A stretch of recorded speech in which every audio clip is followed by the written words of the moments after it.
The Samsung Galaxy Note 4 came out in 2014 and brought the most gorgeous display on the market for the time, and one of the most premium builds Samsung had ever made, with a metal frame and a faux leather backing. The phone screamed of class, and mix that with the stylus, and you had no better device for your everyday businessman. Or, you know, someone who just thought it was cool. Hey, how's it going? I'm Josh from 91 Tech, and today we're taking a look at the Samsung Galaxy Note 4 7 years later. How does it hold up?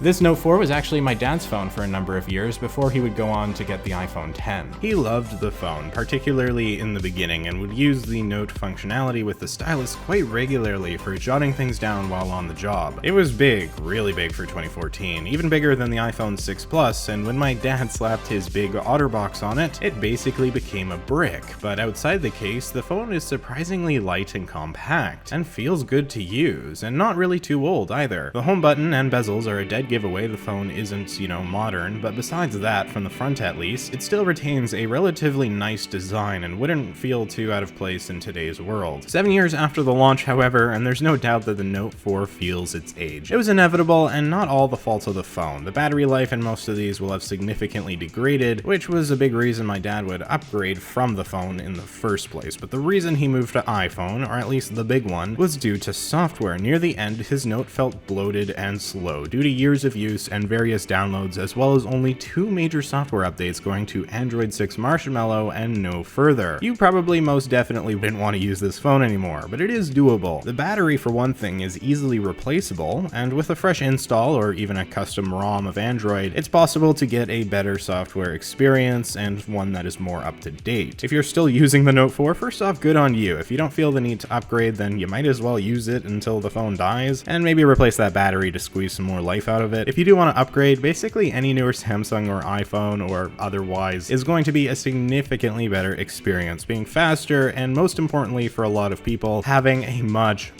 better camera. And don't buy the Note 4. It should go without saying, but there are better budget options if that's what you want. And yes, there are still people who look at phones this old and think, maybe I should buy that one. While this one is easily customized, it's still not worth it. It's too old. But with all that out of the way, let's take a step back here and look at the design of the Galaxy Note 4. The design is actually one of my favorites of anything Samsung has ever made. I'd call it the one bright spot in the plastic era for Samsung, with the improvement of an actual metal frame as opposed to a plastic one just painted like the Galaxy S4 and 5. We do have a plastic back, but it's a very nice feeling faux leather, fake leather, which makes it feel very premium as well as unique in this modern world of glass phones. It's also going to be much more durable than basically anything today, and I'd honestly be willing to use this phone without a case, although there's a good chance the screen still could break with a bad drop. Looking at that textured leather back, we've got the classic Samsung staple of the square camera in the top middle center of the phone with the flash underneath. That flash area can be used as a heart rate monitor, which I remember my dad doing quite a bit. Under that, you have the Samsung word mark, which is kind of embedded in a metallic material. It looks great and fits really well with the metal frame. There's a very subtle camera bump and a noticeable curvature on the top where we can find the headphone jack on the edge. On the bottom of the phone, we get micro USB for charging that's capable of fast charging up to 15 watts, which was a first for Samsung. We don't have wireless charging, but there were actually replacement back covers that would add Qi charging capabilities, which is neat. Unlike the S5, there's no water resistance here, which is likely something to do with that stylus slot. I'm sure you've noticed it by now. We can pull the stylus from the bottom, and you can see the hole it rests in. The stylus itself is a very nice size, not too small, but not too annoyingly big either. It's a good way of using your phone without getting fingerprints on the screen, or actually writing instead of typing everything out. I've always seen the stylus as more of a gimmick than anything else, but it's a useful gimmick, and there's a reason that the Note series has been around for so long, even if it may not continue much further. For some people, this is the killer feature of the Note, and that's a totally fair thought process. It's a niche crowd that it appeals to for sure, but I don't think most would be opposed to at least having the option of a stylus, and having it inserted into the phone so it's with you everywhere. That's pretty cool. Turning to the front, the OLED screen is 5.7 inches, which is pretty huge for 2014 and still feels quite large today due to the bezels adding to the physical size. We get a resolution of 1440 by 2560, which makes for a pixel density of 518 pixels per inch, which is kind of ridiculous considering the age, and it still looks brilliant today. Colors might be a bit oversaturated to me, as was common with older Samsung OLEDs, but all in all, it holds up amazingly well. With any of these older OLED phones, you do need to watch out for burn-in. My Note here actually does have some burn-in. You can see it here with the contrast boosted when it's on a white screen. What causes this is usually just one image staying on the screen for too long, so for example, it could be the keyboard or really anything, so that's just something to look out for. It's usually not too big of a deal. In this case, I didn't even notice until I looked for it, so not the end of the world, but if you do end up buying one of these for some reason, just watch out for that. The whole front of this phone is really nice looking thanks to the screen, and doesn't look too dissimilar to even the 2016 Galaxy Note 7 minus the curved edges, a phone that would come out 2 years later and many would consider the bomb. Okay, but interestingly, there is actually a Note 4 variant called the Galaxy Note Edge. That was the first Samsung to use a curved side, albeit only on one side. The idea was that you could put a sidebar there to give extra options and functionality, and at the very least, the phone did look pretty cool. It's weird though with it only on one side, and the Galaxy S6 Edge the next year would properly bring the concept to its full potential. The home button under the display does provide a fingerprint sensor, and quite honestly, it's just horrible,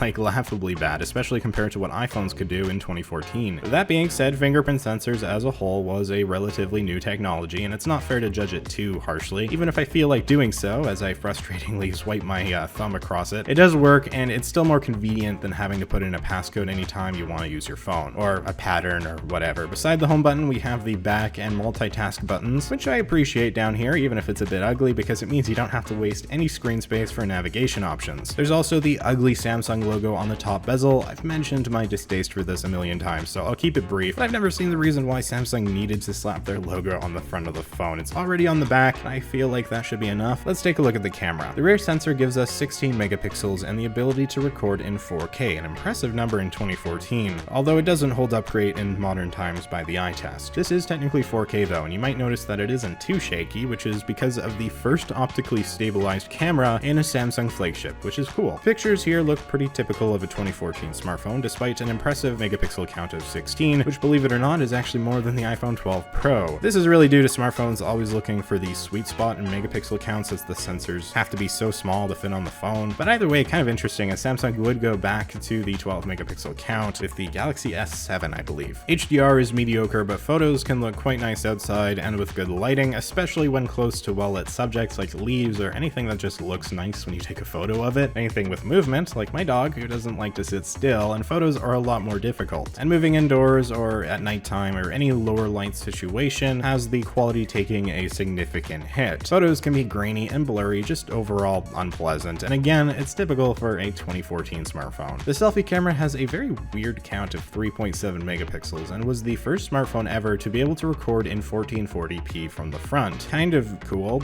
although ultimately useless. I mean, this still doesn't look good. It's fine though, and it'll take selfies, just not nearly as well as a newer phone. All in all, I was very whelmed by the camera experience. It's about what I expected. I've reviewed so many older smartphones at this point, all the photos tend to look jumbled together, but as I always say, 2014 smartphone, 2014 smartphone camera. Just a product of its time, and it can still very much take nice photos in the right conditions. For tech specs, we get 32 gigabytes of internal storage and a micro SD card slot if you want to expand that. We have the Snapdragon 805 32-bit chipset and 3 gigabytes of RAM, as well as another variant that has Samsung's Exynos 7 Octa 5433 64-bit chipset. Which one you get varies regionally, with the Snapdragon model selling to North America and being the one that I have here as I'm from Canada. What's interesting is the Exynos was the first 64-bit processor in a Galaxy Note, and that alone makes it a bit superior to the Snapdragon 805, at least in potential. In real life use though, you probably won't find much difference. The only real relevance to today is that the Snapdragon version is actually the easiest to root and install custom ROMs on, if that's something you're into, as it has an unlocked bootloader. Unfortunately, after this, Snapdragon would go ahead and start locking their bootloader, but on at least this phone, it's really easy to mess with. Modern performance on Android 6 is fine. It's fine. You can still get apps and everything off the Play Store. It just feels like an ancient experience. It can be slow here and there, although the UI mostly runs well. The one benefit of only getting 2 big updates, the phone doesn't slow down a ton. The phone's last major update was for a software version that would come out only a year after the Note 4 in late 2015. 2015. Just ridiculous, although it wouldn't get that update with Android 6 until the April of 2016. I've always been pretty hard on Samsung for not supporting their devices, and they're getting better nowadays, but it's still crazy they were able to get away with only 2 updates per phone for so long. This phone had good hardware. It could have easily gotten at least one more big update, if not more. And heck, custom ROMs on this phone is a very popular thing to do, so clearly the potential is there. The experience feels so old and bloated with Samsung's old skin, something that has massively improved over the years. The stylus does work really well in the built-in Notes app, and it's fun to use, although not something I could actually see myself getting too used to. I see the appeal. I don't think there's too much to say here. It's a stylus, you probably know what to expect. So software is bad, even if it can still accomplish the majority of modern tasks. Third-party apps, you know, could be slow, could be fast. It really depends on what you're downloading. The hardware is older, so performance is going to be a mixed bag, and things like web browsing or YouTube, you can feel the age. Battery life can surprisingly be still pretty solid as long as you've replaced it at some point. This was the last Samsung to have an easily replaceable battery, so you should definitely take advantage. All you have to do is pull off the rear panel and you have easy access. I miss when phones did this in a way, although they've certainly got more premium in modern times. The battery itself is also fairly large at 3,220 milliamp hours, more than enough to get you through the day with a decent amount of use. Most of my reviews on older smartphones always have the constant disclaimer that the battery life is likely garbage, but thanks to the consumer-friendly design here, we're good to go, which is great to see, as long as again, you actually replace it. Definitely a design element of the era, but not a bad one by any means. Ultimately, the Samsung Galaxy Note 4 still has a lot of good, and has held up much better than the vast majority of smartphones from the same time period, mostly thanks to the gorgeous display and decent hardware. And of course, probably most importantly, the replaceable battery. The camera is mediocre, but the tech specs aren't too bad, and with an unlocked bootloader, there is a lot of possibilities. But if you're gonna use it with Android 6 Marshmallow, that's where things go downhill too fast. The software feels too old, and it's aggravating to use. Probably not to someone who's used to it or doesn't use newer phones on the regular like me, but there's still no excuse for Samsung not giving the phone any more updates. This phone is the definition of a mixed bag, but I'd say it leans more to the positive than the negative, in my unprofessional opinion. You can't expect too much from a 7-year-old smartphone, but again, because of the customizability and the battery, it holds up better than a lot of the competition. The Note Edge also looks pretty cool, so if this video does well and you guys are interested in that, maybe I'll try to track one down for a video. And with that all being said, I think I'm right about done here. Did any of you ever have the Note 4? What do you think of that leather backing? It looks pretty sweet, right? Make sure you let me know in the comments down below. If you found this video interesting, maybe hit that like button and consider subscribing for more content just like this. You can follow me over on Twitter and Instagram at 91_tech if you'd like to for some reason. With that all being said, thank you so much for watching. I'm Josh from 91tech, and I will see you all next time.